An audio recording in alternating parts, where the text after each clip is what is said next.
There are quite a few challenges when we think about vaccine manufacturing, either at the manufacturing facility itself in terms of water footprint, being able to make enough vaccines, right through to the cold chain, thinking about the carbon footprint and what that means when we have to maintain very low temperatures to deliver the vaccine in the form that it can be used. A sustainable manufacturing process for vaccines really considers the whole process holistically.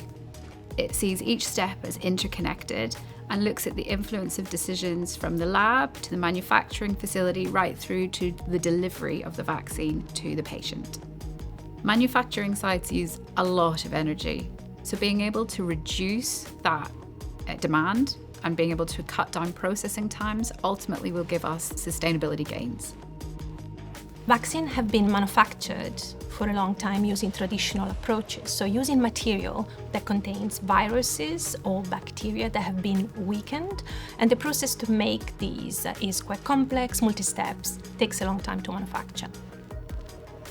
The hub is a partnership between different institutions, is managed by UCL and University of Oxford.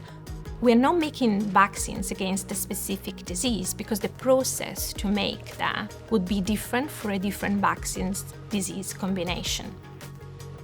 In the hub, we will focus on platform manufacturing, making molecules that are generic enough and can be tailored or tweaked to work against different bacteria, viruses, essentially against different pathogens and for different diseases.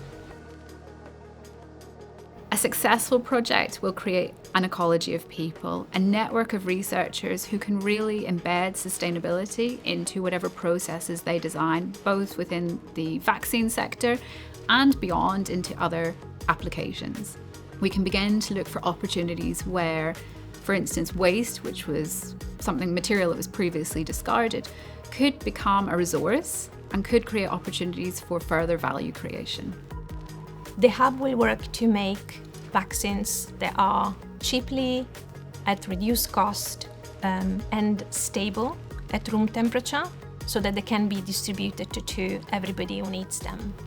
What we would love to see by the end of VaxHub is that we're able to manufacture vaccines more rapidly and responsively with a lower environmental footprint and ultimately increase how equitable this is so that we can share best practice beyond the UK.